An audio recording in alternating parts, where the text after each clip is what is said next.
ಸೋಮಣ್ಣ ಅವರನ್ನ ಮುಖ್ಯಮಂತ್ರಿ ಆಗಿ ನೋಡುವ ಕನಸಿದೆ. ಸೋಮಣ್ಣ ಸಿಎಂ ಆಗ್ಲಿ ಅಂತ ಸಿದ್ದರಾಮೇಶ್ವರ ದೇವರಲ್ಲಿ ಕೇಳ್ಕೊಂಡಿದ್ದೇನೆ ಅಂತ ತುಮಕೂರು ಗ್ರಾಮಾಂತರ ಶಾಸಕ ಸುರೇಶ್ ಗೌಡ ಸ್ಫೋಟಕ ಹೇಳಿಕೆ ಕೊಟ್ಟಿದ್ದಾರೆ. ತುಮಕೂರು ಗ್ರಾಮಾಂತರ ಕ್ಷೇತ್ರ ವ್ಯಾಪ್ತಿಯ ಬೆಳಗುಂಬದ ಖಾಸಗಿ ಕಾರ್ಯಕ್ರಮದಲ್ಲಿ ಶಾಸಕ ಸುರೇಶ್ ಗೌಡ ಮಾತನಾಡಿ, ಕೇಂದ್ರ ಸಚಿವ ವಿ ಸೋಮಣ್ಣ ತುಮಕೂರಿಗೆ ಬಂದ ಮೇಲೆ ಎಂಪಿ ಆಗಿದ್ದಾರೆ. ಕೇಂದ್ರದ ಸಚಿವರೂ ಕೂಡ ಆಗಿದ್ದೀರಾ.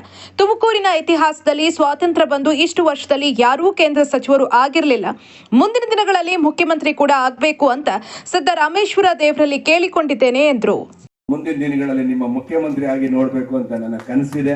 ಖಂಡಿತ ನೋಡಿ ಚಪ್ಪಾಳೆ ಬರ್ತಿದೆ. ನೀವು ಇಲ್ಲಿಗೆ ಬಂದ್ಮೇಲೆ ಇವತ್ತು ಪಾರ್ಲಿಮೆಂಟ್ ಸದಸ್ಯರು ಆದ್ರಿ, ರೈಲ್ವೆ ಮಂತ್ರಿಗಳಾದ್ರಿ. ಕರ್ನಾಟಕ ರಾಜ್ಯದ ಇತಿಹಾಸದಲ್ಲಿ, ತುಮಕೂರು ಜಿಲ್ಲೆಯ ಇತಿಹಾಸದಲ್ಲಿ 75 ವರ್ಷ ದೇಶಕ್ಕೆ ಸ್ವಾತಂತ್ರ್ಯ ಬಂದರೂ ಕೂಡ ಇಲ್ಲಿ ಯಾರೊಬ್ಬರು ಕೇಂದ್ರ ಸಚಿವರು ಆಗಿರ್ಲಿಲ್ಲ.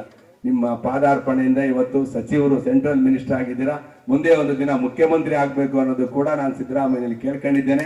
ಮುಂದೆ ಒಂದು ದಿನ ಆಗ್ತೀರಾ. ಅದರಿಂದ ನೀವು ನಿಮ್ಮ ಒಂದು ಹೆಜ್ಜೆ ಗುರುತನ್ನ ಬಿಟ್ಟೋಗುವಂತ ಕೆಲಸವನ್ನ ತುಮಕೂರು ಜಿಲ್ಲೆಯಲ್ಲಿ ಮಾಡಬೇಕು ಅಂತ ಹೇಳಿ ನನ್ನ ಪ್ರಾರ್ಥನೆ.